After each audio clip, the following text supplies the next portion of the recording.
पता नहीं किसने भेजा है। ये हैंडराइटिंग तो एक ही इंसान की हो सकती है।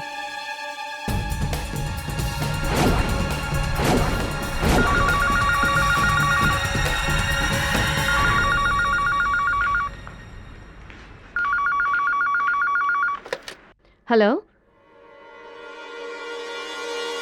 लिसन, मुझे धमकी देकर कुछ नहीं होगा, कुछ नहीं हो सकता, समझे? मेरा इरादा बिल्कुल पक्का है। और एक बात तो कान खोलकर सुन लो, पापा के बाद मुंशी जी ही सब कुछ है मेरे लिए। तुम लोग को तो मैं देख लूंगी, एक एक को जहन्नुम भेजूंगी, समझे?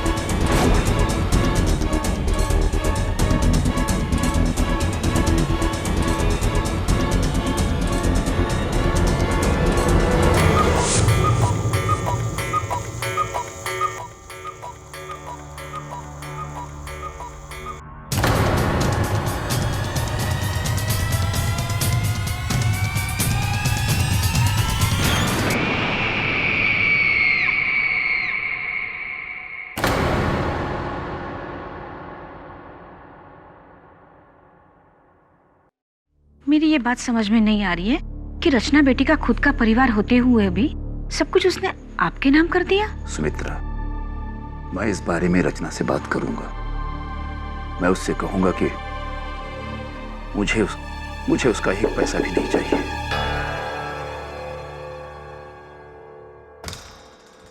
जी कहिए। श्यामचंद श्रीवास्तव हैं? हाँ। उन्हें रचना बसिन के कत्ल के जुर्म में गिरफ्तार किया जाता है। दे रहा हूँ।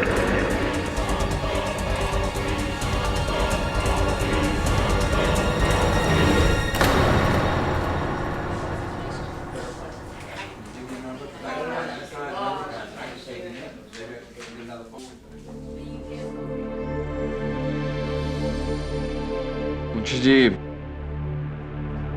इस वसीयत के अनुसार तो रचना के जाने के बाद सब कुछ आप ही को मिलेगा।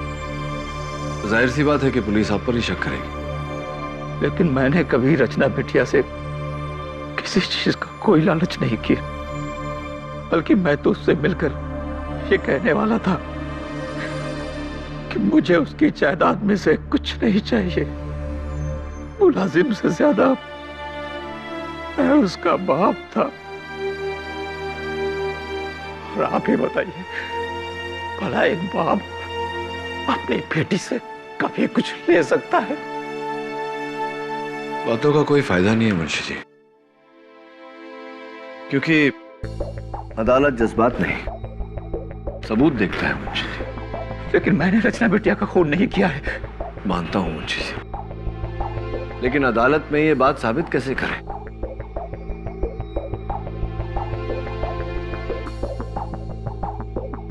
एक बात बताइए, बसीन परिवार में और कौन कौन है?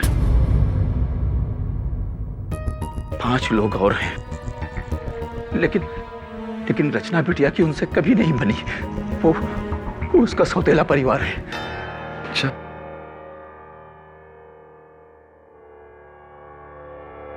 हाँ वरुण,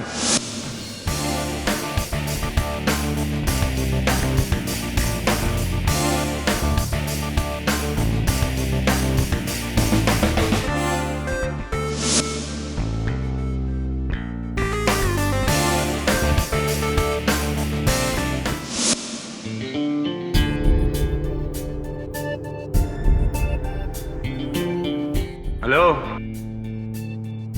आप शायद केबल टीवी कंपनी की तरफ से आए? अब जी हाँ, वो क्या है ना, पूरे एरिया में नई केबलिंग चल रही है, इसलिए पुरानी केबल लाइंस बंद हो गई है। मॉम, मेरे रूम का केबल भी काम नहीं कर रहा है। इसीलिए तो मैं आया हूँ। वो क्या है ना, नई केबल लाइंस सिर्फ नए अडाप्टर्स के साथ ही चलेगी, और ये नए अडाप्टर्स मुझे टीवी में फिट करने होंगे। तो अगर आपकी इजाज़त हो, आपकी इजाज़त हो तो मैं शुरू हो जाऊँ? अब पहले मेरे रूम का केबल ठीक करने दीजिए ना, वो मेरा फेवरेट शो आने वाला है। जल्दी करना, समझे? ओके, आपका कमरा कहाँ है?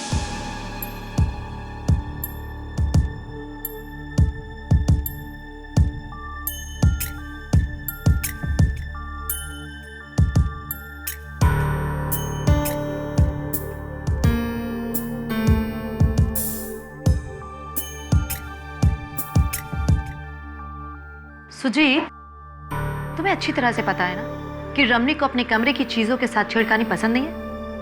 Why don't you just keep it back? हाँ माँ, मैं जानता हूँ कि ये रमनिक मामा का ही कमरा है।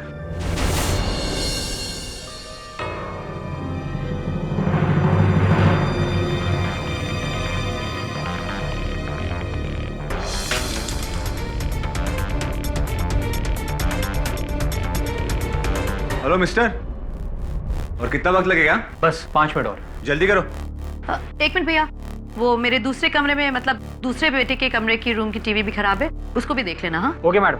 बट मॉम, रणवीर भैया तो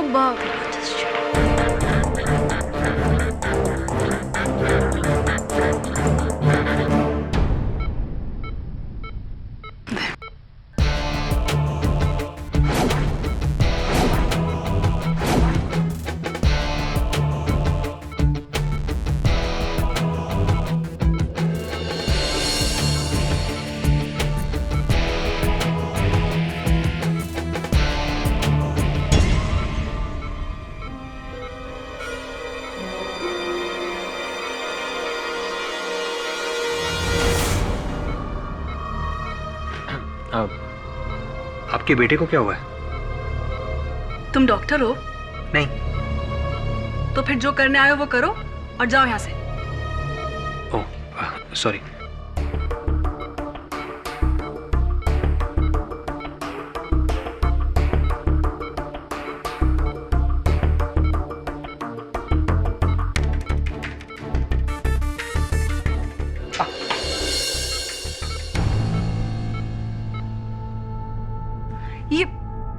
ये कैसा अनाड़ी केबल वाला है? जाओ जाके वहां वॉशरूम में हाथ धो लो। Thank you.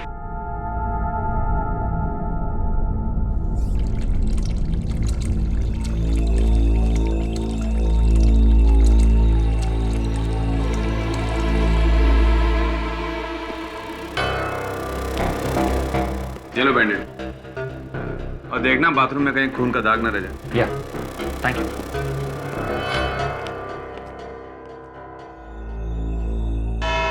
अदालत की कार्रवाई शुरू की जाए। योर ऑनर, कहा जाता है कि हर बुरे काम की जड़ होती है पैसा या तो प्यार, और ये पैसे के लिए प्यार वाला केस है। सुपरफिक्स इंडस्ट्रीज के मालिक विक्रम भसीन की 2 पत्नियां थी। बड़ी पत्नी से इकलौती लड़की रचना भसीन, और छोटी पत्नी जो यहां मौजूद है सुनैना भसीन, उनसे 3 औलादें हैं, यानी कि 2 परिवार। इन परिवार की आपस में कभी बनती नहीं थी, और विक्रम के मौत के बाद तो मानो ये दोनों सौतेले परिवार एक दूसरे के दुश्मन बन गए।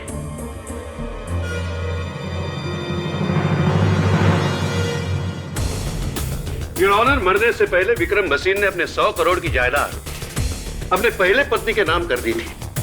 उनकी मौत के बाद इस जायदाद की एकलौती वारिस बनी रचना भसीन।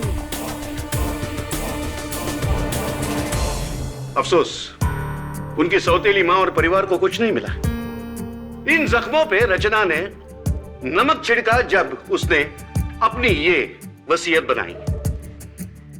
इस वसीयत में अपने बाद अपना सब कुछ उसने सुपरफिक्स कंपनी के सबसे पुराने मुलाजिम मुंशी श्यामचंद श्रीवास्तव जी के नाम कर दिया।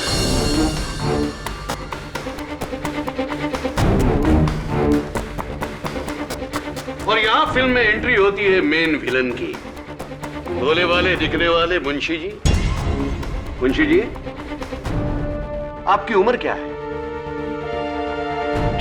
जी 10 साल। और रचना की कितनी थी? लगभग 28 साल के करीब। ओह, मतलब नेचुरल कॉजेस, यानी कि आम सूरतों में आप पहले ऊपर जाते है कि नहीं? सामने लटकी हुई 100 करोड़ की गाजर चखे बिना। दौलत का मजा तो जीते जी लिया जाता है, मरने के बाद नहीं। और आपने सोचा है कि रचना को अगर भरी जवानी में मार दूं तो सारा पैसा मेरा इंस्टेंट।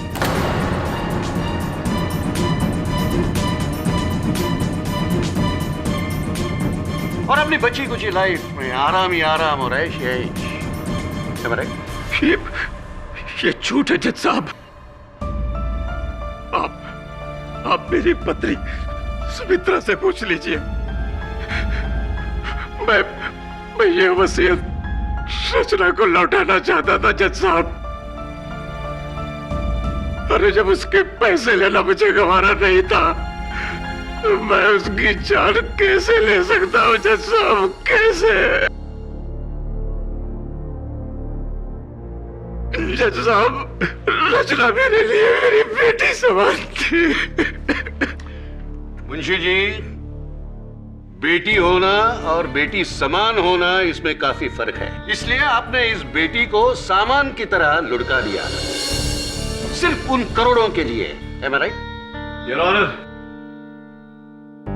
जिस तरह मेरे प्रिय मित्र एडवोकेट राणे ने इस वसीहत की कहानी पेश करी वो काबिले तारीफ है, लेकिन दुर्भाग्यवश सिर्फ आधी ही कहानी बताई है अदालत को। I wonder why. शायद बाकी की आधी कहानी आपने मेरे लिए छोड़ी है mister Rane. Thank you very much, so kind of you. आधी बात कौन सी? बाकी की आधी कहानी कुछ इस तरह है योर ऑनर। रचना भसीन ने अपने वसीहत में ये पूरी जायदाद मुंशी श्यामचंद श्रीवास्तव जी के नाम कर दी थी, लेकिन एक शर्त पर कि अगर किसी भी कारणवश मुंशी जी इस जायदाद को संभालने में असफल रहे तो ये पूरी जायदाद, ये सारे फंड, सारी कंपनीज मिस्टर विक्रम भसीन की दूसरी पत्नी मिसेस सुनैना भसीन के नाम कर दी जाएंगी।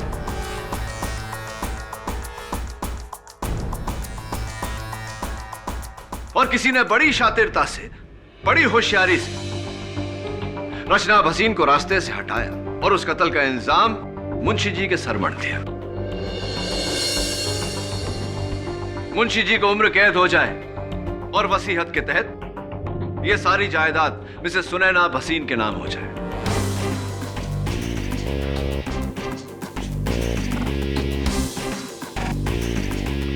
इंटरेस्टिंगली योर ऑनर, रचना भसीन के कत्ल से 2 मिनट पहले उनको एक फोन आया था। मुझे धमकी देकर कुछ नहीं होगा। सुमित्रा भसीन के परिवार से। और मुझे पूरा शक है योर ऑनर कि कातिल भी उन्हीं के परिवार का सदस्य है। जिसे तुम शक कह रहे हो केडी, वो सिर्फ एक भ्रम है। कैसे? अभी साबित कर देता हूं। वो है योर ऑनर, रचना की मौत एक लेटर बॉम्ब फटने से हुई, जिसका ट्रिगर लेटर का फ्लैप खुलने से एक्टिवेट होता था।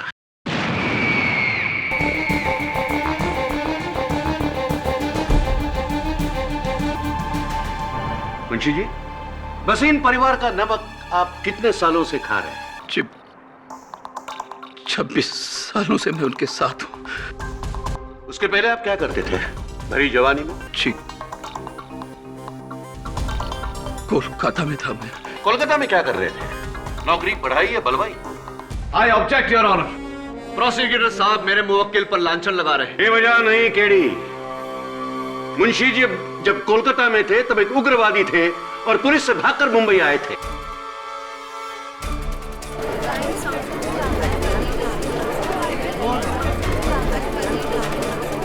Order order. योर ऑनर, ये सही है,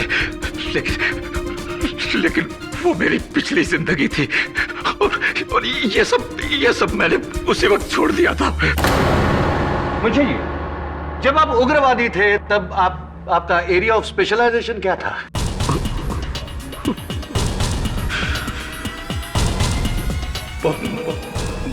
बम बनाना।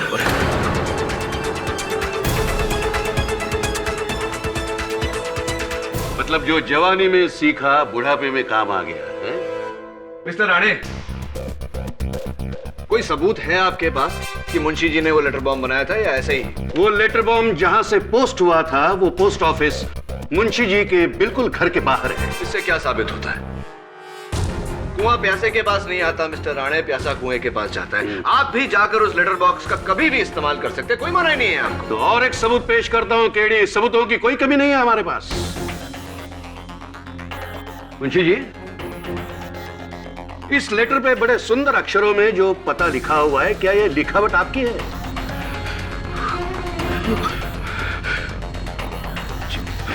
क्या यह लिखावट आपकी है? लेकिन ये मेरा योर लिखा हुआ ऑनर, नहीं है। योर ऑनर, मैं हैंड राइटिंग एक्सपर्ट को बुलाना चाहता हूँ। इजाजत है। योर ऑनर, हमने मुंशी जी का लिखा हुआ एक खत पढ़ा है और इस लेटर बॉम्ब पर लिखे गए पते की जांच की है। दोनों हैंड राइटिंग बराबर मैच करते हैं। ये लिखावट मुंशी जी की ही है।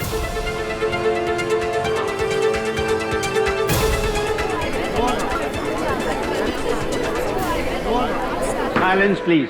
नहीं जज साहब, ये लिखावट मेरी नहीं है। जी जी। Your witness please. Thank you mister Rane. Mister Maniktala, ये बताइए कि क्या ये मुमकिन नहीं कि किसी ने मुंशी जी की लिखावट की नकल की हो? No, I don't think so. और अगर नकल करने वाला आपकी तरह कोई हैंडराइटिंग एक्सपर्ट हो, क्या तब ये मुमकिन है? तो शायद हो सकता है, लेकिन 2 या 5% मेरे लिए काफी है। Thank you very much. Benefit of doubt. Your honour, मेरी अगली गवाह मिसेस सुनैना वसीन की सुपुत्री और रचना वसीन की सौतेली बहन मिस टीना वसीन, जो खुद एक हैंडराइटिंग एक्सपर्ट है। मिस टीना वसीन, ये बताइए कि हमने सुना है कि आपने हैंडराइटिंग और कैलीग्राफी का कोर्स किया है, क्या ये सही है? जी, मुझे बचपन से ही लिखने का बहुत शौक था। राइट। ये भी हमने सुना था कि बचपन से आप शौकिया लिखती हैं। कभी कभी अपने भाइयों के रिपोर्ट कार्ड्स पर अपने पेरेंट्स की जाली हस्ताक्षर किया करती थी। कभी कभी अपने पिताजी की लिखावट में मुंशी जी से पैसे मंगवा लेती थी आप। ये भी सही है?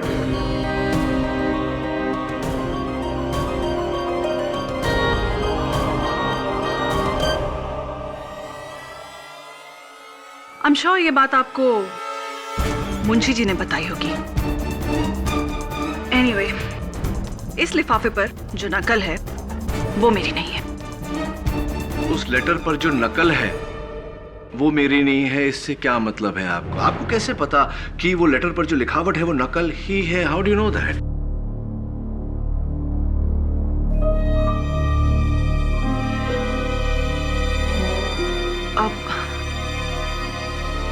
वो अभी आप ही ने थोड़ी देर पहले शायद। हाँ, थोड़ी देर पहले मैंने कहा था। 2 हफ्ते से टीना जी का हाथ टूटा हुआ है और टूटे हुए हाथ से किसी के हैंडराइटिंग की नकल तो क्या है, ओरिजिनल हैंडराइटिंग भी वो नहीं कर सकती। मिस्टर राणे, यही तो हम लोगों की प्रॉब्लम हो गई है आजकल कि हम ऊपर से जानकारी हासिल कर लेते, तह तक कोई जाता ही नहीं। वैसे आपको किसी ने बताया नहीं या आपने पूछा नहीं कि miss Tina Vaseen right handed है या लेफ्ट हैंडेड? चलिए मैं बता देता हूं। Your honour, Tina Vaseen left handed है, यानी कि लिखने के लिए ये अपने बाएं हाथ का इस्तेमाल करती हैं, दाएं का नहीं। Now you don't mind mister Rane, thank you. रुकावट के लिए खेद है। तो आप मेडिसिन पढ़ रही हैं। दरअसल आपके प्रोफेसर ने बताया कि आप लेफ्ट हैंडेड हैं। तो क्या आप मेडिकल कॉलेज में लेटर बॉम्ब बनाना में सिखाते हैं आजकल? जी नहीं। जी नहीं टीना जी, तो क्यों आपके इंटरनेट सर्विस प्रोवाइडर से जो रिपोर्ट हमने हासिल की है आपकी वेब हिस्ट्री के साथ, उसमें क्यों ऐसा पाया गया कि 10 मई को आपने एक वेबसाइट से लेटर बॉम्ब बनाने की विधि डाउनलोड की? May I know why miss Tina वसीन?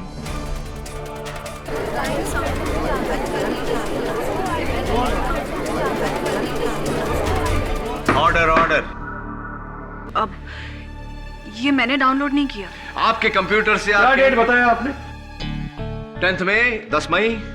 10th मई को योर ऑनर टीना जी अपने मेडिकल कॉलेज स्टूडेंट्स के साथ सातारा में बारखेड़ी गांव गई थी मेडिकल कैंप के लिए, और बारखेड़ी में दूर दूर तक इंटरनेट नहीं आता है। Thanks for the information.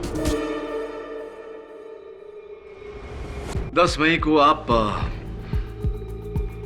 बारखेड़ी गांव गई थी। जी, and I hope that answers your question. या बट मिस टीना, आपका कंप्यूटर तो बारखेड़ी गांव नहीं गया था, आपका कंप्यूटर तो घर पर ही था। आप पासवर्ड नहीं लगाती आपके कंप्यूटर में क्योंकि आपकी गैर मौजूदगी में किसी ने आपके कंप्यूटर का इस्तेमाल किया और लेटर बॉम्ब बनाने की विधि डाउनलोड की।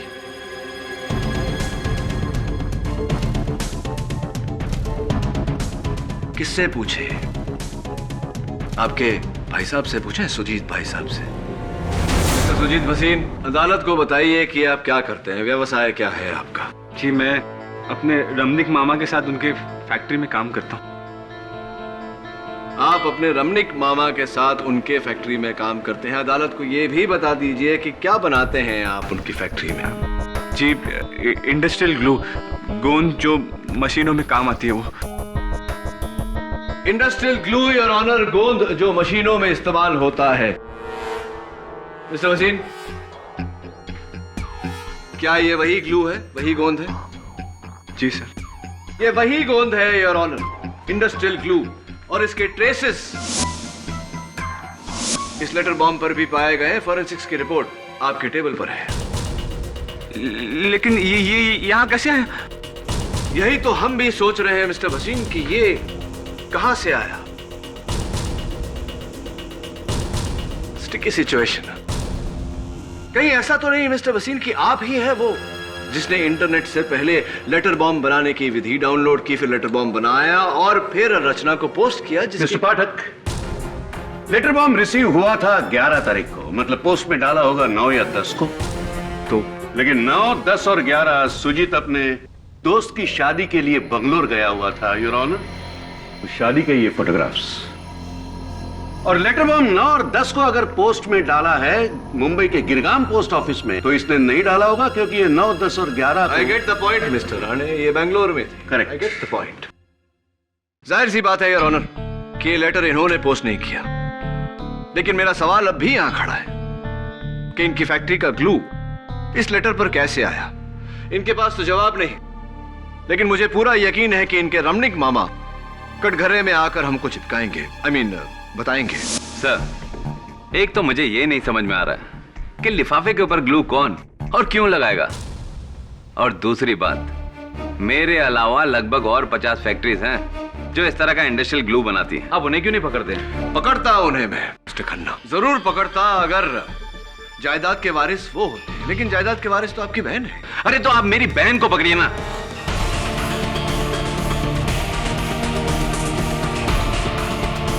क्योंकि भसीन की जायदाद में से मुझे एक भी पैसा नहीं मिलने वाला है। जो कुछ भी है वो मेरी बहन और उसके बच्चों को मिलने वाला है। मिस्टर खन्ना, काम डाउन, आप खामखा गुस्सा हो रहे हैं।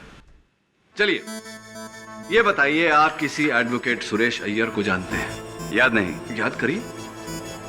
चलिए मैं याद दिला देता हूं। मिस्टर खन्ना, हमें एडवोकेट सुरेश अय्यर का कार्ड मिला जिसके पीछे एक तारीख और समय लिखा हुआ है, 9 मई दोपहर के 2:30।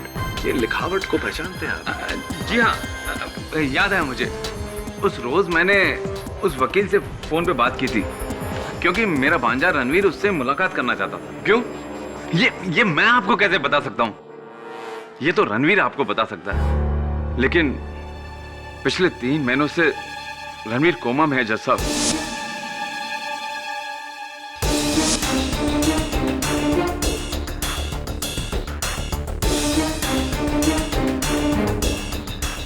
अदालत को बताइए कि रणवीर जी कोमा में क्यों है। 15 मई को किसी बार में उसका कुछ लोगों से झगड़ा हो गया और किसी ने उसके सर पे बोतल दे मारी। बस तब से वो बेचारा कोमा में ही है। तो मिस्टर खन्ना, 1 मिनट केडी, इस केस की गाड़ी तुम कहां घुमा रहे हो? एडवोकेट सुरेश अय्यर का इस केस से क्या लेना? आपकी जानकारी के लिए आपको बता दूं कि एडवोकेट सुरेश अय्यर एक क्रिमिनल लॉयर है। जानते ही होंगे कि क्रिमिनल लॉयर की जरूरत तभी पड़ती है जब कोई क्रिमिनल केस होता है। और मैं मिस्टर खन्ना से जानना चाहूंगा कि 3 महीने पहले ऐसा कौन सा क्रिमिनल केस था या कोई क्रिमिनल कॉन्स्पिरेसी? अरे ये मैं आपको कैसे बता सकता हूँ? अब मेरी बहन से पूछिए ना। चलिए उन्हीं से पूछते। जी नहीं, 3 महीने पहले रचना के खिलाफ हम सिविल केस लड़ रहे थे, क्रिमिनल केस नहीं। ओके, तो फिर क्यों मिसेस भसीन आपके बेटे रणवीर को एक क्रिमिनल लॉयर से मिलने की आवश्यकता पड़ी? कहीं ऐसा तो नहीं कि 3 महीने बाद की कहानी वो सोच रहा हो कि कोई क्रिमिनल केस लड़ना हो, फॉर एग्जाम्पल मर्डर केस? देखिए, मुझे कुछ पता नहीं है। अगर मुझे पता होता तो मैं जरूर बताती। एक और बात मिसेस वसीम, एडवोकेट सुरेश अय्यर ही क्यों? क्योंकि वैसे मेरे सहकर्मी हैं, उनके बारे में मुझे ऐसा नहीं कहना चाहिए, वो भी अदालत में, लेकिन 100 में से 95 केसेस वो हार चुके हैं, और जो 5 जीते थे वो जाने दीजिए, उसकी बात बाद में करेंगे। वो ही क्यों, जबकि आप लोग किसी भी अच्छे लॉयर को हायर कर सकते थे। सुरेश अय्यर ही क्यों?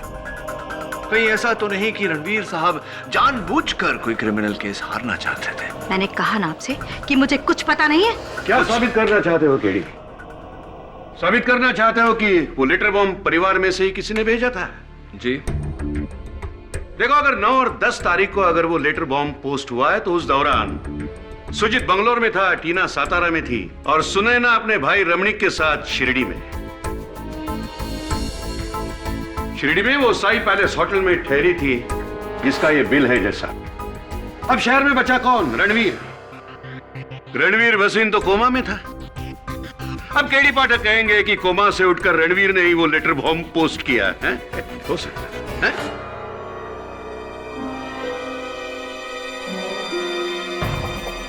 हो सकता है। What Your Honor? जज साहब, हमें कैसे पता कि रणवीर भसीन वाकई कोमा में है? हो सकता है कि वो कोमा का नाटक करके हम सबकी आंखों में धूल झोंक रहा है। मिसेस भसीन, कोई सबूत है कि आपका बेटा वाकई कोमा में है?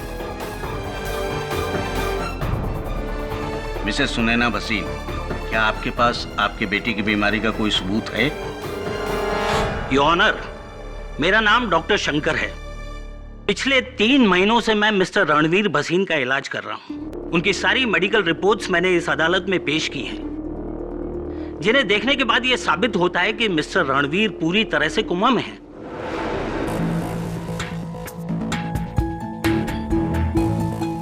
और वैसे भी 9 से 11 अगस्त तक मैं अपने नर्सिंग स्टाफ के साथ मिस्टर रणवीर के साथ था।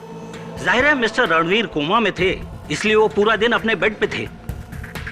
मिस्टर पाठक का यह शक बेबुनियाद ही नहीं, बेवजह भी है। केडी, इन रिपोर्ट्स को देखने से साफ साबित होता है कि 10 अगस्त को जब ये लेटर बॉम्ब पोस्ट हुआ था, भसीन परिवार का कोई भी सदस्य इस शहर में नहीं था। सो आई डोंट थिंक कि अब तुम भसीन परिवार पर उंगली उठा सकते हो।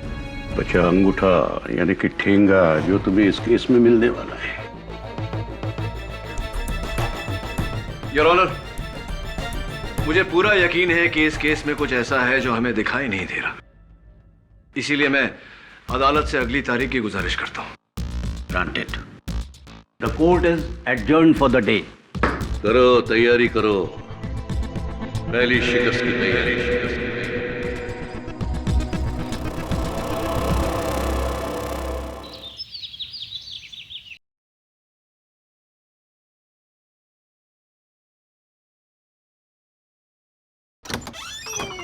Hi, Bunty. Hi, sir. Hi. Take a look at these papers. Sure.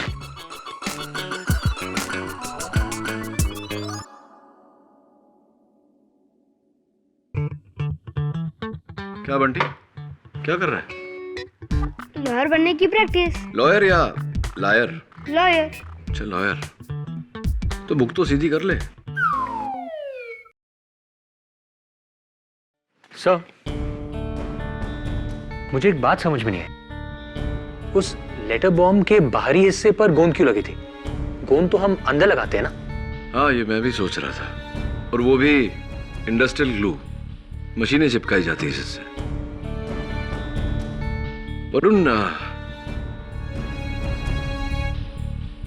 Varun, इस केस से जुड़े कई सवाल हैं जिनके जवाब हमारे पास नहीं। उस लिफाफे पे गोंद का चिपका होना, क्यों रणवीर भसीन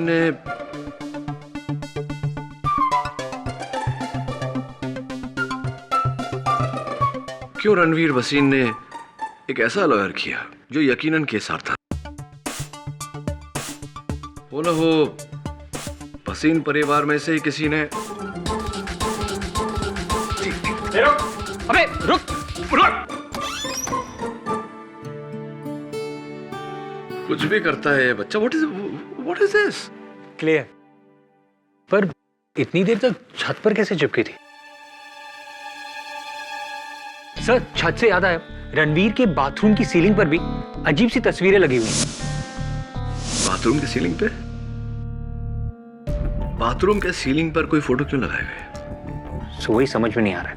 यही बात तो मुझे अजीब लग रही है। तू एक काम कर वरुण, जरा जाके देख के रणवीर भसीन वाकई कोमा में है या कोई और खेल है इसके पीछे। कोई चेक। Right sir.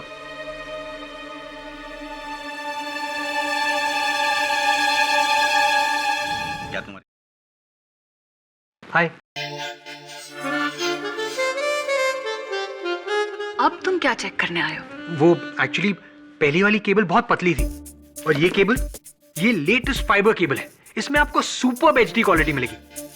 चेक करके देखिए देखिए। अब सॉरी, वो क्या है ना, जंक्शन पॉइंट बाथरूम से लेना पड़ेगा। So can I? थैंक्स। ये तो चल रही है टीवी, क्या जरूरत थी नए वायरिंग की?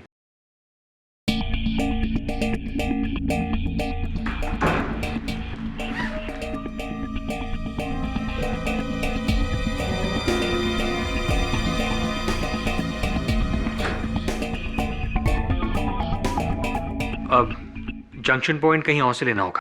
Will you just leave? ये केबल लेवल की लाइन हमें नहीं चाहिए, प्लीज।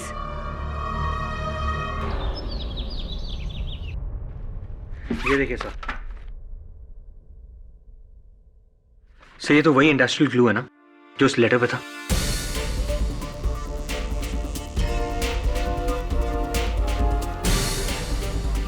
इसका मतलब क्या हो सकता है? आई डोंट नो वरुण, लेकिन कुछ तो मतलब होगा। फोटो फ्रेम इंडस्ट्रियल ग्लू से बाथरूम की सीलिंग पर चिपकाया।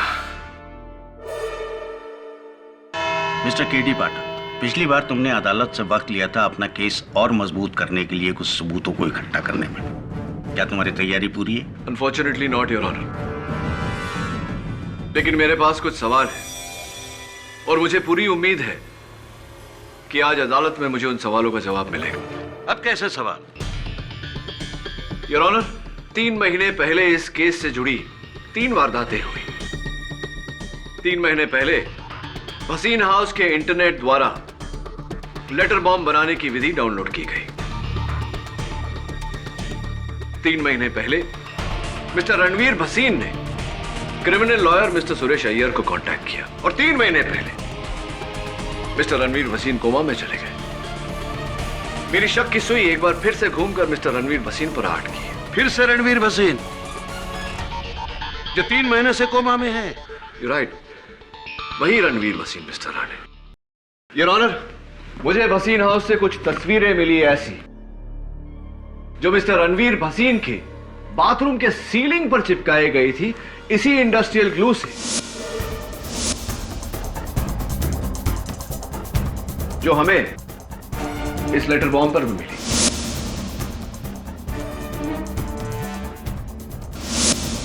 जरा सोचिए योर ऑनर, क्यों कोई अपनी बाथरूम की सीलिंग पर ऐसी तस्वीरें चिपकाएगा? मैं चाहता हूं कि उनकी माताजी मिस सुनैना भसीन आकर मुझे इस सवाल का जवाब दे। इजाजत। मिसेस भसीन, अक्सर फोटो फ्रेम्स दीवारों पर टांगे जाते हैं। अदालत आपसे जानना चाहती है कि क्यों आपके बेटे रणवीर भसीन ने वही फोटो फ्रेम्स अपने बाथरूम की सीलिंग पर लगाए थे। अजीब बात नहीं है? ये हैरत की बात आपके लिए होगी वकील साहब, लेकिन मेरे लिए नहीं। मेरा बेटा हमेशा से ही ऐसा है, जैसे अपने पैर में अलग अलग रंग के जूते पहनना, सडनली एकदम से अपने कमरे का डिजाइन चेंज कर देना, रंग बदल देना। वो दुनिया से निराला है। समझ में आती है ये बात, लेकिन फैशनेबल और डिजाइन सैवी होने का मतलब ये नहीं कि आप अपने फोटो फ्रेम्स बाथरूम की सीलिंग पर टांग दो। मेरा माना कि अजीब हरकत है तो क्या उसके लिए जेल भेजोगे उसे? आखिर क्या क्या साबित करना चाहते हो वकील? योर ऑनर, कुछ है ऐसा जिस पर हाल फिलहाल मैं अपनी उंगली नहीं रख पा रहा। लेकिन जैसे इस बात का पता चल गया, मैं मेरा शक सबके सामने रख दूंगा। कैसा शक? यही कि रणवीर भसीन ने कोमा की हालत में वो लेटर बॉम्ब पोस्ट किया। यही कि रणवीर भसीन ने कोमा की हालत में वो लेटर बॉम्ब पोस्ट किया।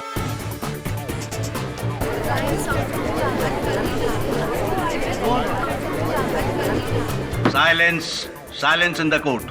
केडी, तुम्हें पता भी है तुम क्या कह रहे हो?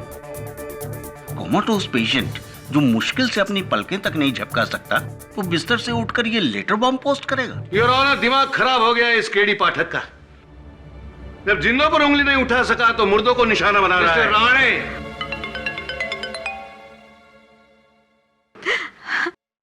मेरा बेटा ठीक हो गया जज साहब। मेरे बेटे को होश आ गया, वो कोमा से बाहर आ गया। हाँ जज साहब, मेरा बेटा ठीक हो गया।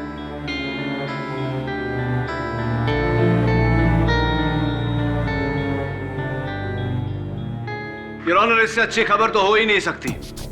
हमें तुरंत मिस्टर भसीन का बयान लेना चाहिए। इनफैक्ट मैं अदालत से इजाजत चाहता हूं कि मुझे उनका बयान लेने का मौका दिया जाए। तो क्या आप जाकर उसके जुर्म कबूलने को कहोगे और हाँ कहेगा?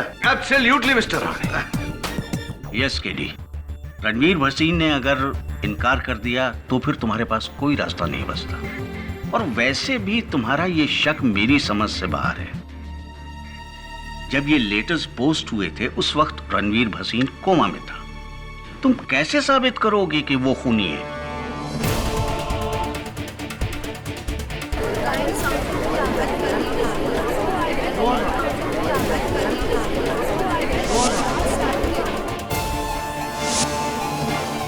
इतनी देर तक छत पर कैसे चिपकी थी?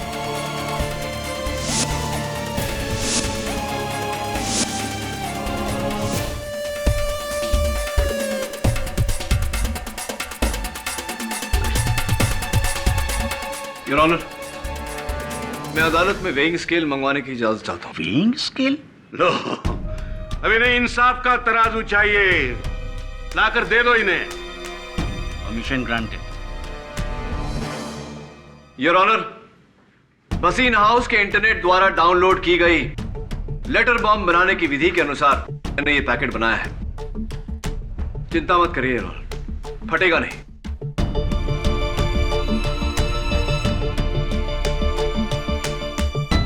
$52 ग्राम्स, 52 ग्राम। अब ये फोटो फ्रेम योर ऑनर, जो मिस्टर रणवीर भसीन ने अपने बाथरूम की छत पर चिपकाई थी। 52 ग्राम्स। केडी, तुम इस पहेली को सुलझाने के बजाय और उलझाते जा रहे हो। इस एक्सपेरिमेंट से क्या साबित होता है? योर ऑनर, इस केस में आगे कुछ साबित किए बिना मैं आपको इकबाल जुर्म देना चाहता हूं। लेकिन इसके लिए जरूरी है कि हम तुरंत रणवीर के पास जाएं, इससे पहले कि कोई और वहां पहुंचे। Please your honour.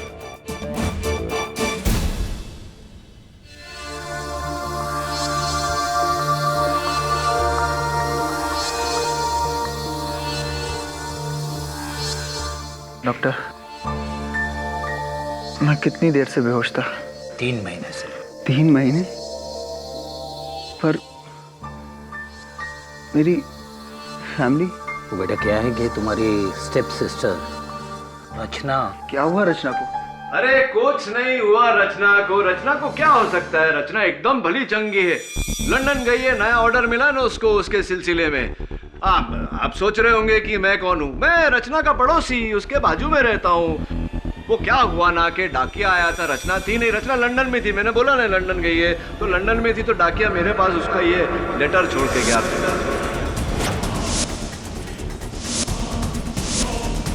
फिर मुझे खुशखबर मिली कि आपको होश आ गया, इसलिए मैंने सोचा आपके पास आ जाता हूँ। हाल भी पूछ लेता हूँ और बता भी देता हूँ कि लेटर आया था, और पढ़ के सुना भी देता हूँ कि क्या लेटर आया। अरे क्या कर रहे हैं आप? बम है उसमें, फट जाएगा। डॉक्टर प्लीज बोलो नहीं उसे। मिस्टर रणवीर भसीन, इस लेटर में बम नहीं, सच था जो बाहर आ गया। योर ऑनर, आइए। ये हमारे जज साहब हैं रणवीर। जरा इन्हें बताइए कि जब 3 महीने आप कोमा में थे, आपको कैसे पता कि उस लेटर में बॉम्ब था? तो इसका मतलब ये कोमा में नहीं था? नहीं मिस्टर राणे, मजे की बात तो यही है कि मिस्टर रणवीर भसीन कोमा में थे। योर ऑनर, रणवीर ने अपनी सौतेली बहन रचना को मारने का प्लान बहुत पहले ही बना लिया था। 3 महीने पहले इन्होंने इंटरनेट द्वारा लेटर बॉम्ब बनाने की विधि डाउनलोड की, लेटर बॉम्ब बनवाया, उसके ऊपर हैंडराइटिंग एक्सपर्ट से मुंशी जी की लिखावट में रचना का पता लिखवाया और फिर इनके घर के सामने के पोस्ट बॉक्स का ताला तोड़ा।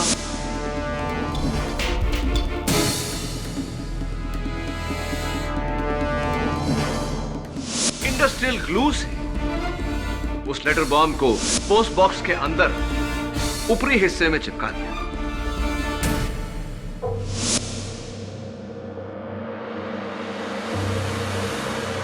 ये जानते थे कि 3 महीने तक वो लेटर बॉम्ब वहीं चिपका रहेगा, क्योंकि ये ट्रायल रन कर चुके थे उसी वजन के फोटो फ्रेम्स अपनी बाथरूम की सीलिंग पर चिपकाकर।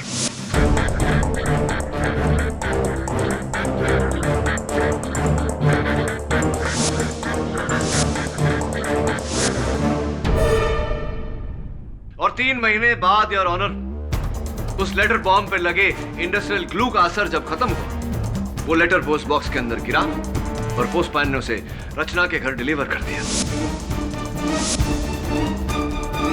एक मिनट केडी, तुम्हारा मतलब है रणवीर ने वो लेटर बॉम्ब अगस्त में नहीं, मई महीने में पोस्ट बॉक्स में डाला? जी। और खुद को 3 महीने कोमा में भेज दिया ताकि इल्जाम उन पर ना है? हाँ केडी, इल्जाम से बचने के लिए कोमा में जाने का खतरा कौन मोल लेगा? योर ऑनर, हुआ ये था कि इनका कोमा में जाना, मैं चाहता हूं कि ये खुद अपनी जुबानी अपनी कहानी अदालत को सुनाए। सुनाइए। मेरा इरादा कोमा में जाने का नहीं था। मैं तो सिर्फ 3 महीने के लिए जेल जाना चाहता था, ताकि जब ये लेटर बॉम्ब रचना को मिले तो कोई मुझ पर इल्जाम ना लगा सके। इसीलिए उस दिन बार में मैंने झगड़ा भी किया और एक ऐसे कमजोर वकील को अपॉइंट किया जो किसी भी हाल में मुझे जेल से निकालने में नाकामयाब रहता। आपके मित्र एडवोकेट सुरेश अय्यर की बात कर रहे हैं। लेकिन उस दिन बार में किसी ने मेरे ही सर पर बोतल दे मारी और मैं कोमा में चला गया। राइट। और फिर जाने अनजाने में आपका यह प्लान और भी तगड़ा हो गया और भी मजबूत हो गया। राइट। इस मुंशी को मैंने रचना के खून में फंसाया है ताकि वो सारी जायदाद, हमारा हक मेरी मां को मिल सके, हमें मिल सके।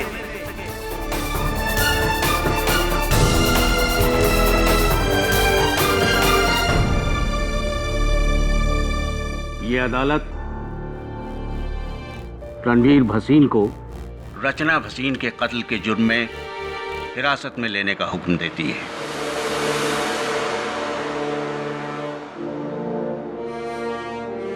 और मुंशी श्यामचंद श्रीवास्तव को इस इल्जाम से बाइज्जत बरी करती है।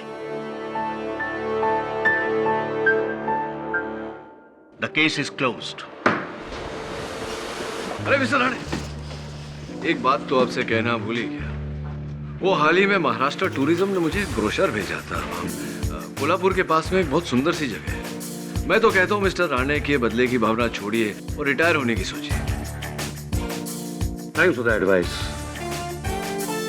Not sure. पक्का ना? Very sure. Okay okay. Munshi ji, बहुत बहुत बधाई हो। बेटे, तुम्हारा बहुत बहुत शुक्रिया। कैसी बातें कर रहे हैं, नीचे करिए। हाँ बेटा, तुम जैसी औलाद हर माँ बाप को मिले। तुम्हारे पिता को तो बहुत गर्व होगा।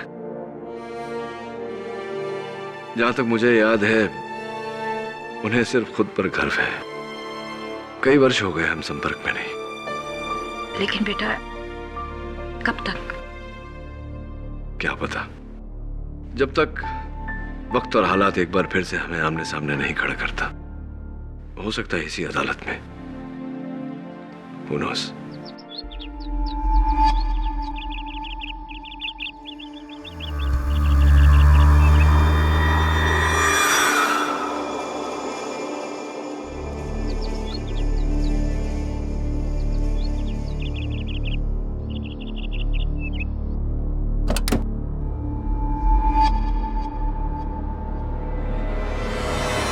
संजय बस, अब तुम मेरी बर्दाश्त की हद से बाहर निकल चुके हो।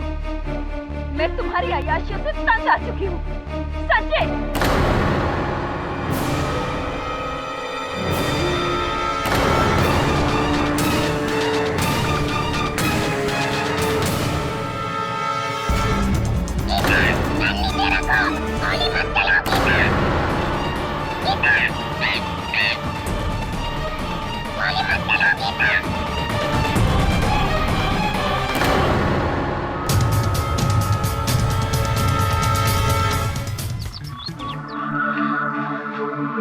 मिस्टर केडी पाठक,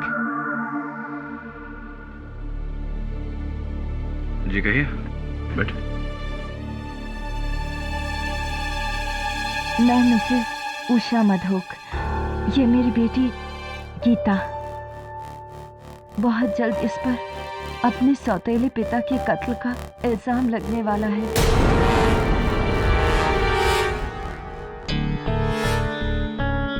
सौतेले पिता के कत्ल का इल्जाम लगना? इससे पहले कि पुलिस आकर इसे गिरफ्तार करती, मैं सीधा आपके पास इसे लेकर आई हूँ।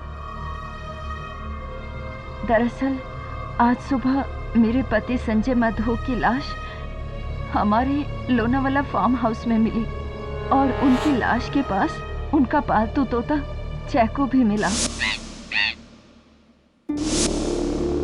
और वो एक ही बात को बार बार दोहरा रहा है।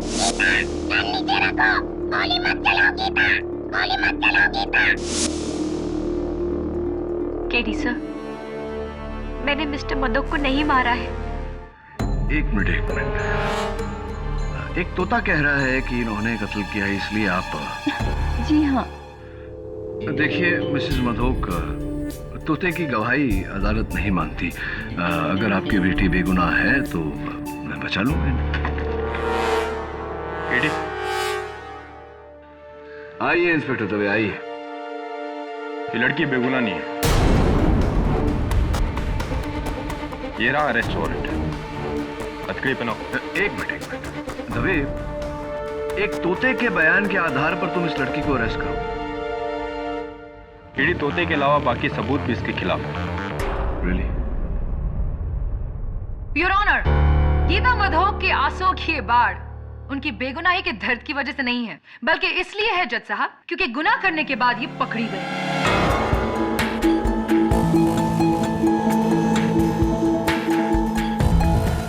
मिस्टर संजय मधोक एक बिजनेस टाइकून थे जिन्होंने 2 तलाकों के बाद की अपनी तीसरी शादी मिस उषा मिश्रा से, जो कि वहां बैठी हैं।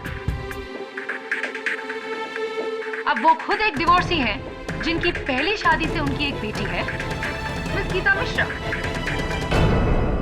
मिस्टर संजय मधोक और मिस उषा मिश्रा की शादी को पूरे 2 साल हो चुके हैं, लेकिन आज भी गीता अपने आप को गीता मिश्रा कहती है, गीता मधोक नहीं।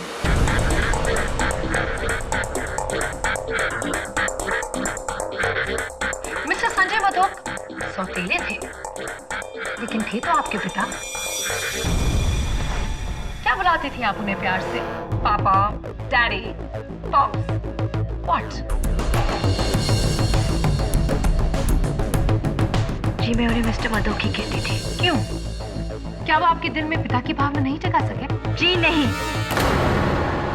मेरी माँ ने भले ही उन्हें अपना पति माना हो, लेकिन मैंने उन्हें अपना पिता कभी नहीं समझा। इनफैक्ट आपने तो हमेशा से उन्हें अपना दुश्मन समझा, am I right? दुश्मन तो हम थे उनके। उस आदमी ने मेरी और मेरी माँ की जिंदगी झाड़ूम बना दी थी। अपने अंगूठे के नीचे रखता था बात बात पर शक करना, और अगर किसी ने कुछ कह दिया ना तो बस मार कुटाई शुरू। जल्लाद था वो आदमी, जल्लाद।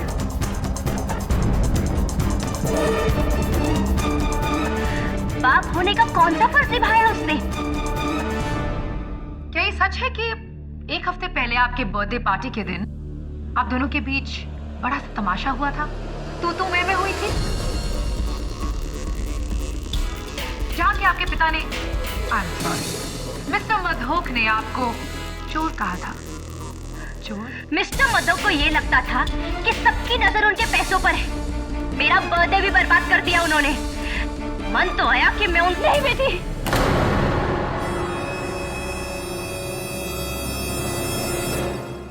नहीं मिसेस मधोक, इस तारों से सुलगते ज्वालामुखी को आप कब तक शांत रख सकती हैं?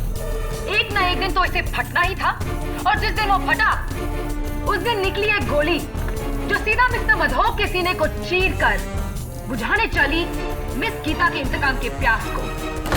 क्या बात है मिस केसवानी, क्या बात है, मजा आ गया। आपकी बातों को सुनकर ऐसा लगा कि आप किसी रहस्यमय फिल्म की पटकथा लिख रही हैं। आई एम सीरियस केडी, इस लड़की ने मिस्टर मधोक का कत्ल किया है। लोनावला में उनके फार्म हाउस जाकर उन पर गोली चलाई है। Cold blooded murder. या राइट। तो इस कोल्ड ब्लडेड मर्डर का कोई सबूत है आपके पास? कोई गवाह? आई मीन उस तोते के अलावा? हाँ, इस केस में एक तोता भी है मिस केसवानी? जी योर ऑनर, तोता भी है। मिस्टर मधोक का पालतू तोता चैको, जो मर्डर के वक्त लाश के पास था। मैं अदालत में चैको को पेश करने की इजाजत चाहती हूँ। I object, Your Honor, it's ridiculous. Unfortunately or fortunately, ये तोता इस केस का इकलौता गवाह है। Your Honor, एक तोते की गवाही is not admissible in a court of law. इकलौता गवाह है, Your Honor. I still object, Your Honor. इजाजत। Thank you, Your Honor. जब से मिस्टर मधोक का खून हुआ है, तब से ये तोता बस एक ही बात दोहरा रहा है, जो है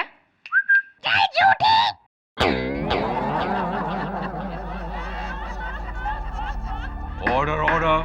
चैक, बोलो, गीता ने क्या किया? Gita,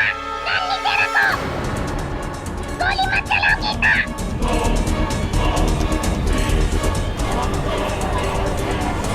order order. सर मैंने कुछ नहीं किया है। मैंने मिस्टर मधोक को नहीं मारा है। तो क्या ये तोता झूठ बोल रहा है? तो क्या तोते ने सच बोलने की कसम खाई है? Order order. योर ऑनर, तोता तोता होता है, उससे जो रटवाओगे वो बोलेगा। तोते के बड़बड़ाने से थोड़ी कोई केस बन सकता है, थोड़ी कोई गवाही मानी जा सकती है। कम ऑन केडी, मैं एक तोते को इस केस में गवाह नहीं बनाने वाला, लेकिन ये जो कह रहा है इसे हम नजरअंदाज भी नहीं कर सकते, इसलिए बस हम इसके स्टेटमेंट को रिकॉर्ड करके जाने देंगे उसे। तोते का स्टेटमेंट लेंगे आप? योर ऑनर, जैसे मैंने कहा, तोते को जो रटवाओगे वो बोलेगा। और वैसे भी एक बात सोचने वाली है कि तोते को कुछ सिखाने में महीने लग जाते हैं, लेकिन यहाँ तो जिस दिन से मिस्टर मधोक की मौत हुई है ये गीता गीता कर रहा है। थिंक अबाउट इट यार।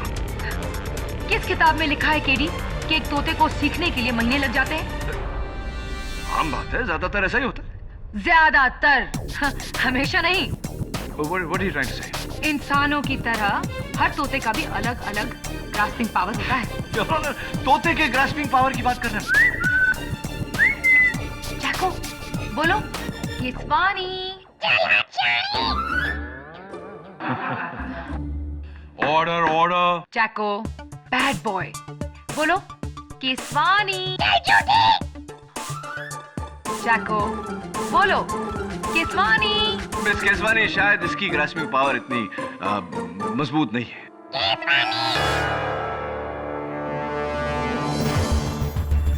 महीने कह रहे थे ना तुम? कितना वक्त लगा केडी? 40 seconds. Still a तोता, योर ऑनर। योर ऑनर, अगर ये तोता न भी होता, तब भी गीता मिश्रा इस कटघरे में खड़ी होती, क्योंकि जिस बंदूक से संजय मधोक का कत्ल हुआ, वो बंदूक पुलिस को संजय मधोक के फार्म हाउस के बाहर एक कचरे के डब्बे में मिली, जिस पर फोरेंसिक्स के अनुसार गीता मिश्रा की उंगलियों के निशान हैं। गीता, क्या कहना चाहेंगे आप? सर, मैं आपको बताती हूँ कि इस गन पर मेरी उंगलियों के निशान कैसे आए।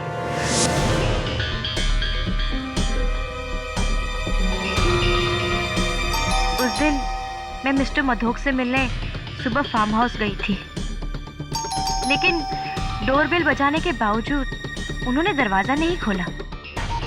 मुझे लगा शायद वो सो रहे हैं,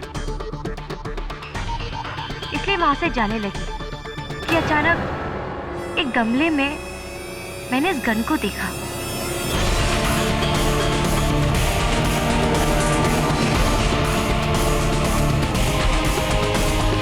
मुझे लगा कि शायद ये मिस्टर मधोक की गन है।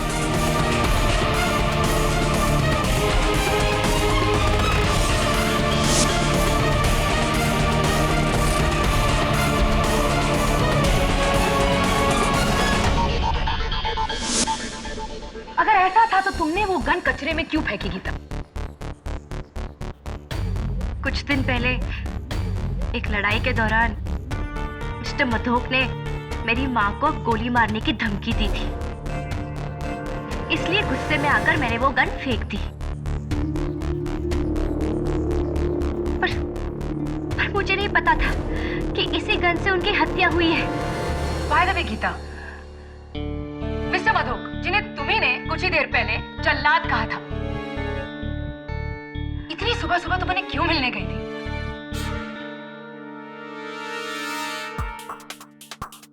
वो मिस्टर मधोक को ऐसा लग रहा था कि मैंने उनकी कंपनी से पैसों की फेरबदल की है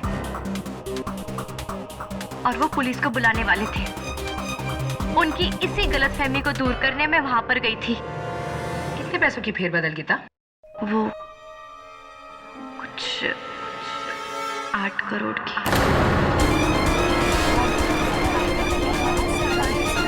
Quiet, please. 8 करोड़ की? कुछ? तुम उसे मामूली फेरबदल कह रही हो गीता?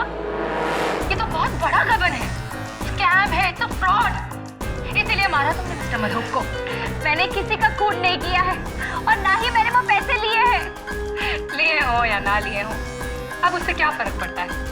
वैसे भी वो कुछ 8 करोड़ उन 100 करोड़ के नीचे दबने वाले हैं जो अब तुम्हारी माँ को मिलेंगे मिस्टर संजय मधोक की मौत के बाद।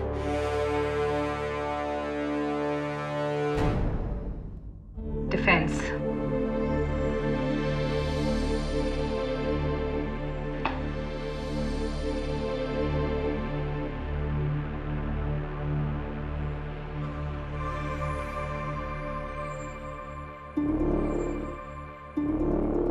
गीता, माफी चाहता हूं, सवाल थोड़ा निजी है लेकिन जवाब देना पड़ेगा। आपकी कमर कितनी है? मेरा मतलब है आप किस साइज का जीन्स पहनती हैं? 26। 26। और कुर्ता? Small size.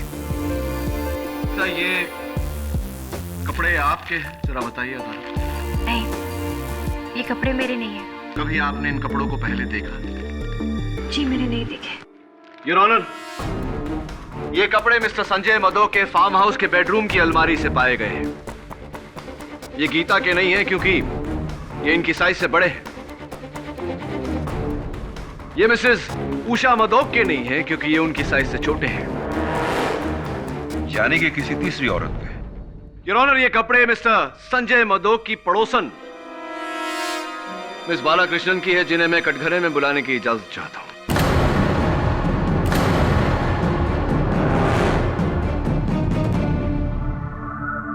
हाँ तो मिस बालाकृष्णन, सुना है कि आप राइटर हैं, लेखिका हैं। क्या लिखती हैं आप?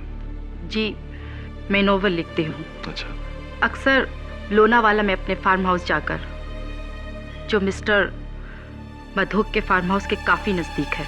जो मिस्टर मधोक के फार्म हाउस के काफी नजदीक है, इतना नजदीक है योर ऑनर कि इनके कपड़े उनके बेडरूम तक पहुंच गए।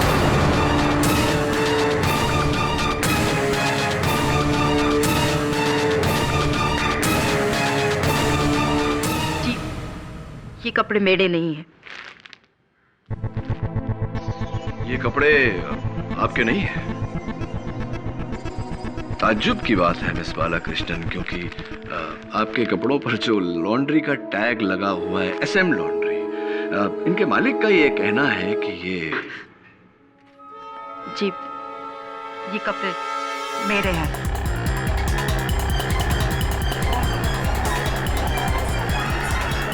Order order. सच बोलना अच्छी आदत होती है। चलिए अब सच सच ये भी बता दीजिए कि आपके और मिस्टर मदोक के बीच क्या रिश्ता था?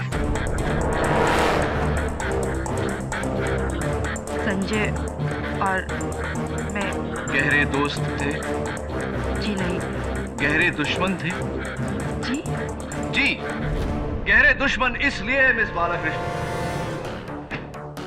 क्योंकि ये गन जिस per your honour Gita Mishra की उंगलियों के निशान है, ये गन आपके नाम पे रजिस्टर्ड है। ये गन आपकी है। क्या ये सही है या जी? और क्या ये भी सही है या नहीं कि आपका पूरा नाम मिस गीता बालाकृष्णन है?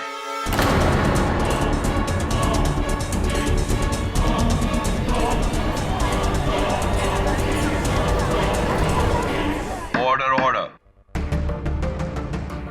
जी, मेरा नाम भी गीता है, पर मैंने तोते को नहीं,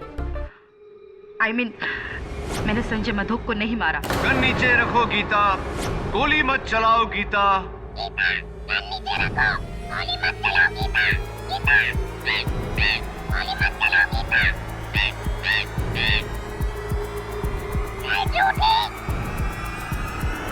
योर ऑनर, तोता भी मेरी बात से सहमत। एक बात जानना चाहूंगा आपसे मिस बालाकृष्णन, मिस गीता बालाकृष्णन, क्या आपके कपड़े और आपकी पिस्तौल संजय मधोक जी के घर पर पहुंची कैसे और क्यों?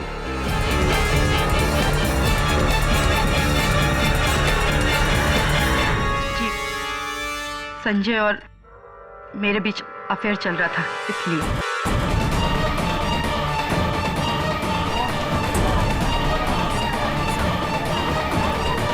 Order order. अक्सर हम अपना वीकेंड उस फार्म हाउस पे गुजारा करते थे। एक ऐसे ही वीकेंड पर उसने मुझसे गन ली थी। कमाल है, इतना प्यार की उन्होंने गन मांगी और आपने दे दी, क्यों भी नहीं पूछा? संजय का कहना था कि उसकी कंपनी से किसी ने 8 करोड़ रुपए की चोरी की है। संजय ऐसा इंसान था जो 1 रुपए की चोरी को भी माफ नहीं करता। गन उसने उसको धमकाने के लिए मांगी। यानी कि गीता मिश्रा, जिन्होंने मिस्टर मधोक की कंपनी से 8 करोड़ का गबन किया। Mere speculation your honour. ये जानकारी ना तो प्रोसिक्यूटर साहिबा के पास है ना मेरे पास। जिनके पास है, मैं चाहता हूं कि वो कटघरे में आकर इस बात पर रोशनी डालें। मिस्टर संजय मधोक के auditor mister Anant Dighe. Your honour, मैं एक ऑडिटर हूँ। 11 जुलाई को संजय मधोक ने अपनी कंपनी के अकाउंट्स पर स्पेशल ऑडिट का काम मुझे सौंपा था। उन्हें शक था कि कोई जाली पेपर बना के उनके फंड्स की चोरी कर रहा है। तो मिस्टर डिगे, क्या ये चोर आपको मिला?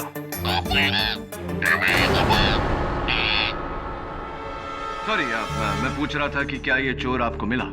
जी, 1.5 महीने की कोशिश के बाद वो 8 करोड़ का गबन करने वाला हमें मिल ही गया।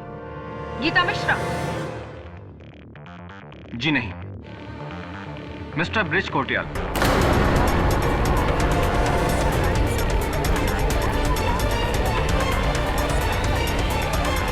Order order. Mister Sanjay Madhok की कंपनी के जनरल मैनेजर।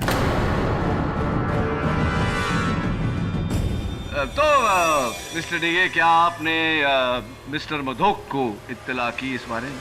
जी, इस बारे में मैंने उन्हें उनके कत्ल की रात फैक्स भेजा था, लेकिन फैक्स पढ़ने से पहले ही शायद उनकी मौत हो गई थी। इसका मतलब योर ऑनर कि मिस्टर संजय मधोक का गीता मिश्रा पर शक करना गलत था। थैंक यू मिस्टर डिगे, आप जा सकते हैं। मैं बुलाना चाहूंगा मिस्टर संजय मधोक के general manager mister bridge Kotriyal को। मैं मानता हूं वो सारे पैसों की चोरी और अकाउंट का फेरबदल मैंने ही किया था,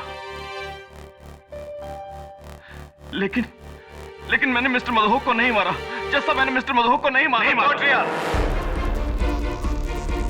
मैं अदालत को बताना चाहता हूं कि वारदात की रात 10 बजे मिस्टर मधोक के फोन रिकॉर्ड्स के अनुसार आखिरी फोन उन्होंने आपको किया था, वो भी मिस्टर डिगे के उनको फैक्स भेजने के 5 मिनट बाद। आप कहना क्या चाहते हैं वकील साहब?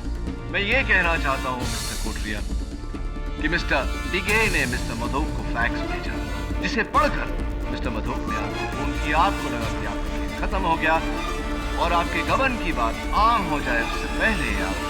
नहीं वकील साहब, उन्होंने किसी दूसरी वजह से फोन किया था। अरे वो तो मंडे का मीटिंग कैंसिल करवाना चाहते थे और उस फैक्स के बारे में उन्होंने कोई जिक्र नहीं किया क्योंकि उन्होंने वो फैक्स पढ़ा ही नहीं था। और एक बात, मिस्टर कोटरियल का पहला नाम ब्रिज है, गीता नहीं। मिस्टर कोटरियल सच कह रहे हैं या झूठ, वो अभी पता चल जाएगा।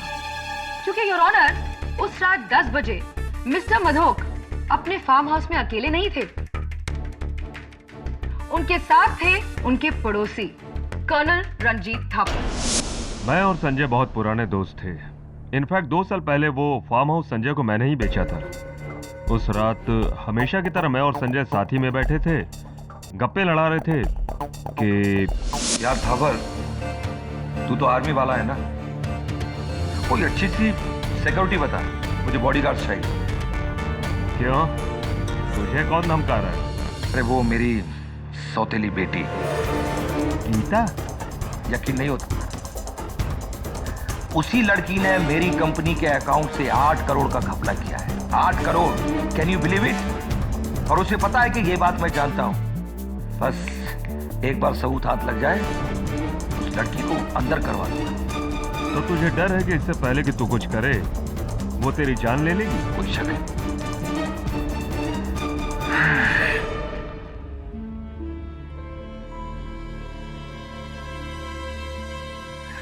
हेलो कोटरियाल, वो मेरी मंडे वाली मीटिंग कैंसिल कर दो। ओके। तो मिस्टर मधोक को तब भी ये गलतफहमी थी कि गीता मिश्रा ने ही गबन किया है। जी मुझे लगता नहीं कि संजय ने फैक्स देखा हो।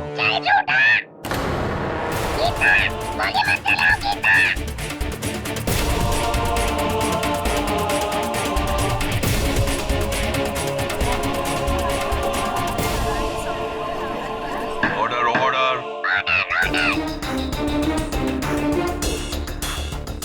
योर ऑनर, बंदूक पर उंगलियों के निशान, गवाहों के बयान और तोते का बार बार गीता गीता कहना, ये सब यही साबित करता है कि गीता मिश्रा ने ही कत्ल किया है। मरने वाले को खुद ये डर था कि गीता उसकी जान लेगी। इससे बड़ा सबूत और क्या हो सकता है जज साहब? प्रोसिक्यूशन की ये मांग है कि इस लड़की गीता मिश्रा को दफा 503 फॉर क्रिमिनल इंटिमिडेशन और दफा 302 मर्डर के तहत इतनी लंबी सजा दी जाए कि वो दिन गिनते गिनते थक जाए। नहीं जज साहब, मेरी बेटी को उसके किए की इतनी बड़ी सजा मत दीजिए। उसने जो कुछ भी किया है मेरे लिए किया, अपनी माँ के लिए।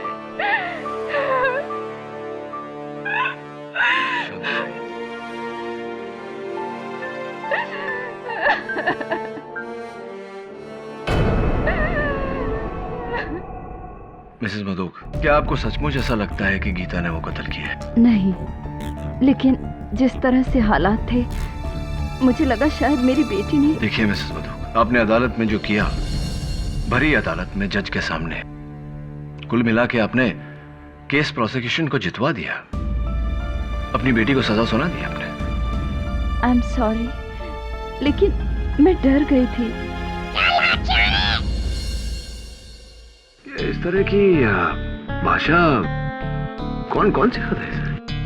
पता नहीं, मैंने तो इसे कभी अपने पास नहीं रखा है, लेकिन ये गीता से काफी घुला मिला हुआ है।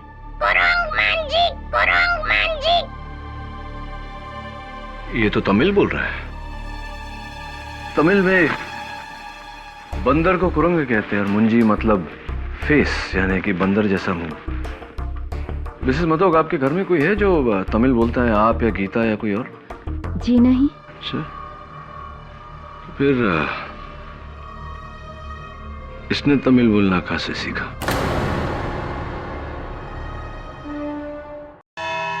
गीता, माफी चाहता हूँ, सवाल थोड़ा अजीब सा है, थोड़ा टेढ़ा है। आपका इस तोते के साथ कैसा रिश्ता है? जी, चैको ज्यादातर मेरे साथ ही रहता था और मैंने उसे कई वर्ड्स भी सिखाए थे, जैसे कि good morning, hello.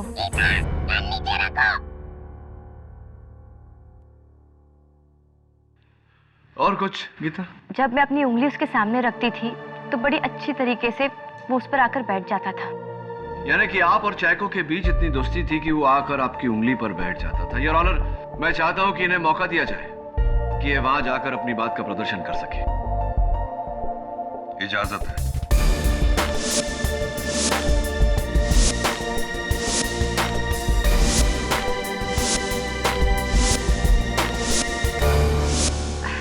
Chaco, good boy, come.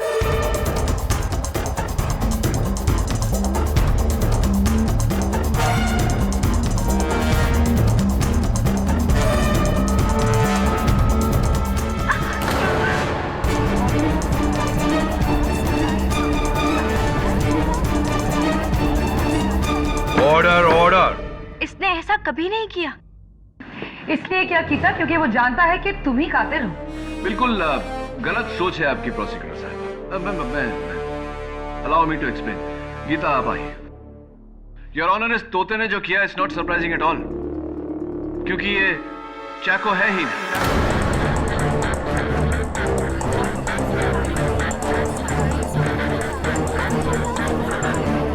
Quiet, please. What? हाँ, ये चैको है ही नहीं। चैको की तरह दिखने वाला कोई दूसरा तोता है। योर ऑनर, जरा सोचिए, कुछ ही दिनों में इस तोते का शब्दकोश ही नहीं, व्यवहार भी बदल गया। जिसे ये सिखाया गया है, गीता गन नीचे रखो, गीता गोली मत चलाओ, ये गाली देता है, अलग भाषा में बात करता है। इट्स वेरी ऑब्वियस कि ये चैको नहीं, इसके रूप का कोई और तोता है। Very impressive. वैसे इस बात का क्या सबूत है तुम्हारे पास, केरी? योर ऑनर, इस तोते को अलेक्जेंडर तोता कहा जाता है और इस तोते के डीलर्स मुंबई में बहुत कम है। मैंने पता करवाया है कि पिछले दिनों में कितने लोगों ने अलेक्जेंडर तोते खरीदे। तो क्या पता लगा? दुर्भाग्यवश अभी तक तो कुछ पता नहीं चला यार, लेकिन बहुत जल्दी पता चलता है। मुझे कुछ अंदाजा है कि ये तोता किसका है।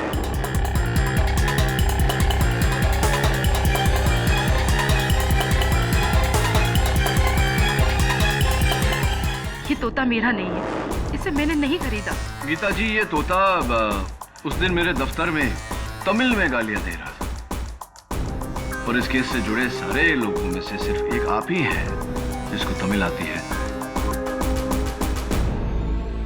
अगर ये तोता आपका नहीं है तो इसे तमिल किसने सिखाया होगा? और गीता कृष्णन ने तोते को ये भी सिखा दिया, गन नीचे रखो गीता, गोली मत चलाओ गीता, ताकि आगे चलकर तोता उसे ही अदालत में फंसा सके। कहो केडी, क्या केसवानी की बात का जवाब है तुम्हारे पास? नहीं है, बट इनफैक्ट मैं मिस केसवानी की बात से पूरी तरह सहमत हूं।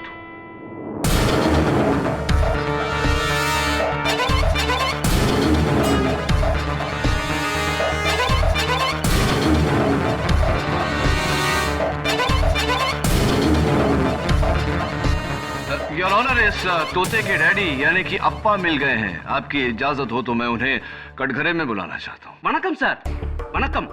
मेरा नाम मुत्तू है। क्राफर्ड मार्केट में मेरा बिट का दुकान है। ये तोता राजू मेरा दुकान से खरीदा था 2 महीने का पहले। तो इस तोते की मेरा मतलब है इस तोते की बिक्री की कोई रसीद, कोई बिल साथ में लाए हैं? है ना सर, लाया है। ये देखिए।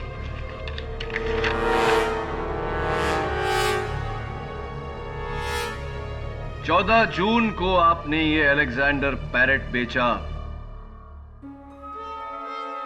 मिस्टर ब्रिज कोटरियाल को, योर ऑनर।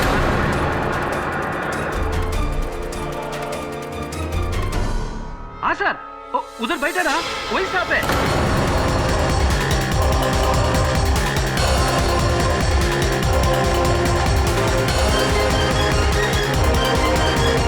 उसने तोता खरीदा। हाँ सर, उसको एक दूसरे तोते का एग्जैक्ट कॉपी चाहिए था।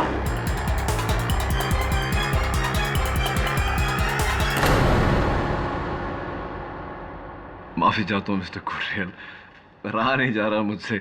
आपके तो तोते उड़े हुए लग रहे हैं। क्या बात है? आप ठीक कह रहे थे वकील साहब, ये तोता चैको नहीं है। असली चैको सही सलामत मेरे दोस्त के घर पर है।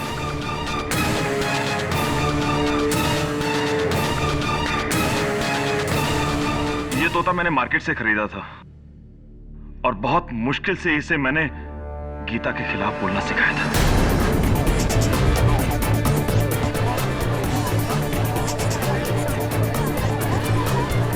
Order order. राइट। और ऐसा आपने क्यों किया ये भी अदालत को बता दीजिए। जैसे कि आप सब लोग जानते हैं कि मैंने मिस्टर मधोक की कंपनी से 8 करोड़ का गबन किया था, इसलिए इससे पहले कि मिस्टर मधोक मुझे पकड़ते मैंने उन्हें जान से मारने का प्लान बनाया।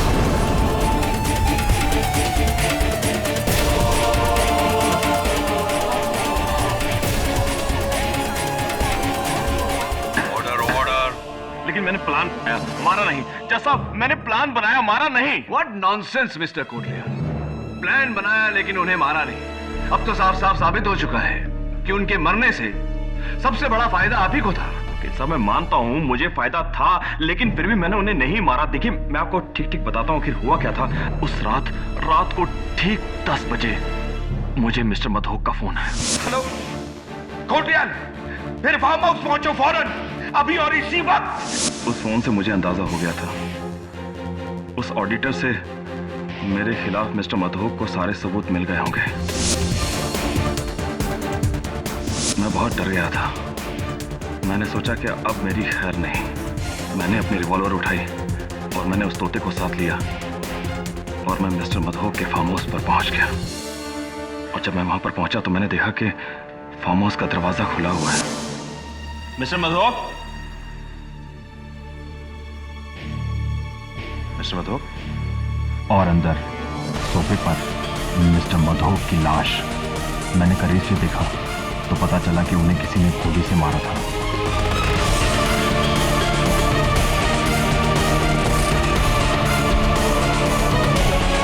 फिर मैंने जमीन पर एक पेपर पड़ा देखा जिस पर ऑडिटर ने साफ साफ लिखा था कि सारे पैसों की चोरी मैंने की थी। उस वक्त तो मैंने वो फैक्स चुरा लिया, लेकिन घबरा गया कि कल को ऑडिटर अदालत में कह देगा कि चोरी मैंने की तो सब समझेंगे कि कत्ल भी मैंने किया। इसलिए ज़रूरी था कि मर्डर ना करते हुए भी मैं अपने आप को बचाऊं। इसलिए मैंने तोते बदले ताकि मुझ पर इल्ज़ाम आने से पहले गीता पर जाता और जैको को लेकर मैं वहां से भाग गया। माय गॉड, इतना बड़ा धोखा और अब तक हम इस बेचारी मासूम लड़की को दोषी ठहरा रहे थे, जबकि सारी साजिश तुमने की थी। मैं मानता हूँ सब कुछ मैंने किया, लेकिन मैंने खून नहीं किया। Shut up! तुम्ही ने मारा है मिस्टर मधोक को, और अब जब पकड़े गए हो तो बात बदल रहे हो। तुम एक बार हमें धोखा दे सकते हो, बार बार नहीं। योर ऑनर, इस आदमी को दफा 406, दफा 302 और दफा 503। एक मिनट, ये क्या कर रही हैं? क्या हुआ केडी? मैं तो तुम्हारी मदद कर रही हूँ, तुम्हारे मुवक्किल को बचाकर इस केस में इंसाफ कर रही हूँ। लेकिन एक बेगुनाह को बचाकर दूसरे बेगुनाह को सजा देना, ये कहाँ का इंसाफ है? कैसा इंसाफ है? ये क्या कह रहे हो तुम केडी?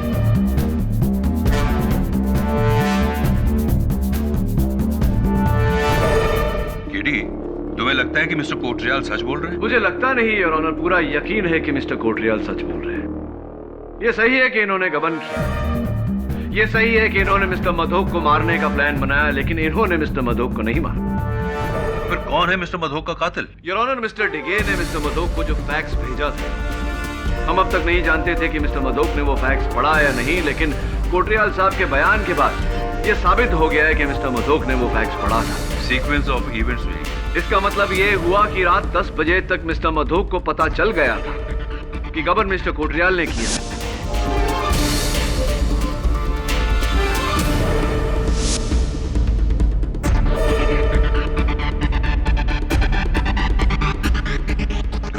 लेकिन कर्नल थापर ने अदालत में यह बयान दिया था कि मिस्टर मधोक ने उनसे कहा कि उन्हें यकीन है कि गबन गीता ने किया है, और उन्हें सिर्फ सबूत का इंतजार है, उसके बाद गीता गई जेल।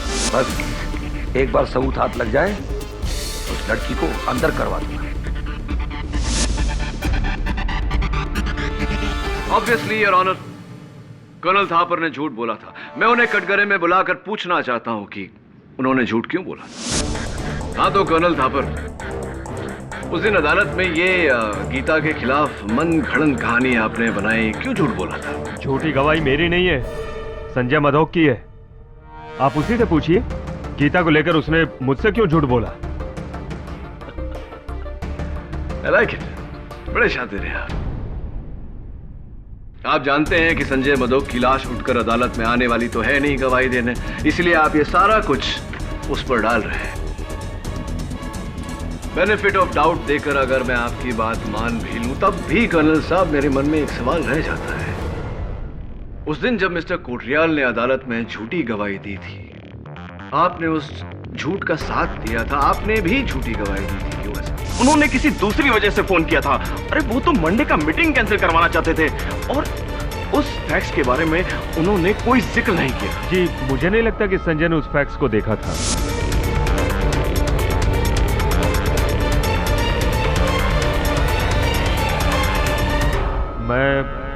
मैं भी गीता को फंसाना चाहता था।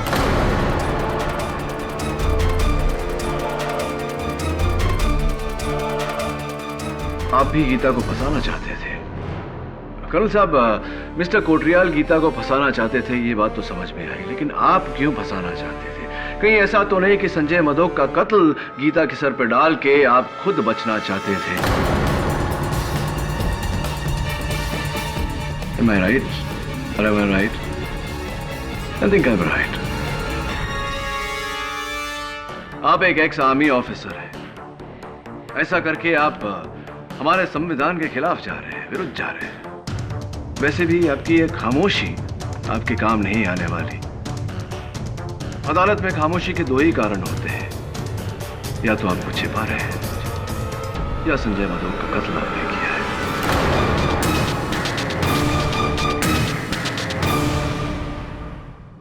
मैं वो एक गलती थी।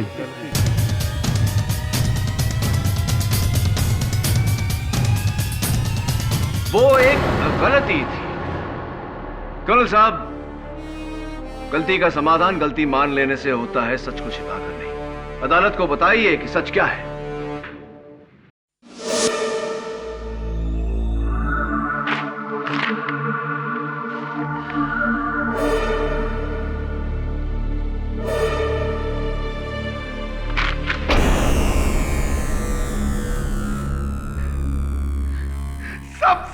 चोर है, चोर।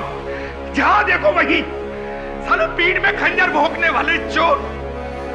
हेलो कोटरियाल, फिर फार्म हाउस पहुंचो फौरन, अभी और इसी वक्त। क्या बात है संजय, इतने गुस्से में क्यों हो? जिससे देखो वही मेरा पैसा छीनना चाहता है। अपनों के नाम पर दुश्मनों से घिरा हूं मैं, दुश्मनों। कलयुग का जमाना है मेरे दोस्त। ये मत भूलो कि तुम भी उसी कलयुग का हिस्सा हो। थापर, दोस्ती के नाम पर तुमने भी मुझे धोखा दिया है।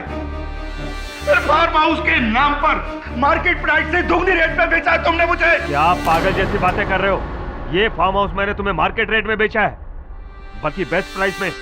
बेस्ट प्राइस तुम्हारे लिए होगा, बेस्ट प्राइस मेरे लिए नहीं। दोस्त बनकर तुमने एक फार्म हाउस के नाम पर खंडर बेचा है, खंडर टूटा फूटा। अफसोस था पर कि तुम भी औरों की तरह एक चोर निकले। हाउ डेयर यू संजय, जबान पे लगाम दो, वरना क्या क्या करने का वरना? अरे पैसा तो तूने छीन ही लिया, अब क्या मेरी जान लेगा? क्या करेगा तू वरना? लेकिन नीचे रखो, पता नहीं जीने दूंगा।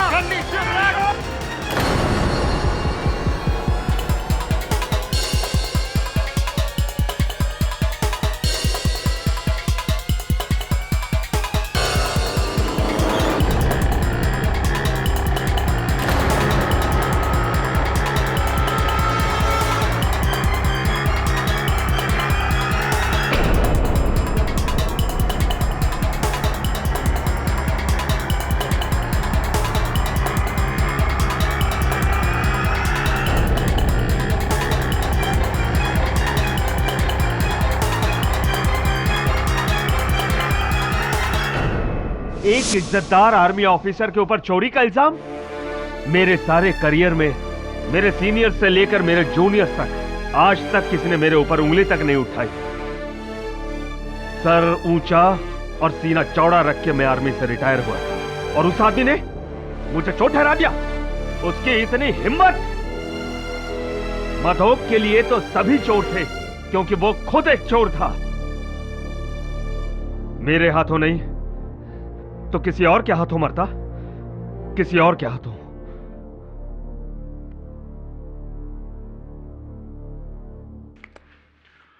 ये अदालत संजय मधोक की हत्या के लिए कर्नल थापर को दोषी पाते हुए उन्हें गिरफ्तार करने का हुक्म देती है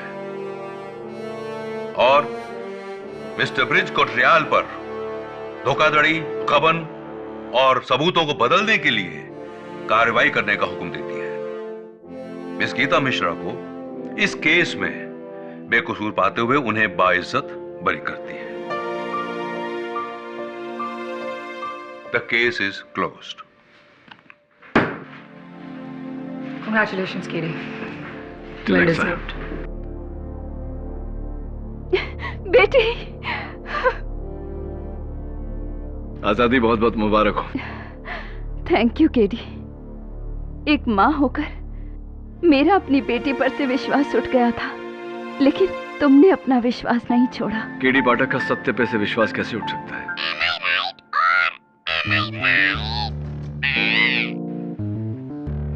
ये तो मेरी लाइन है ना? और भी दिलचस्प कहानी देखने के लिए हमारे चैनल को सब्सक्राइब करें और बेल आइकॉन दबाना न भूलें।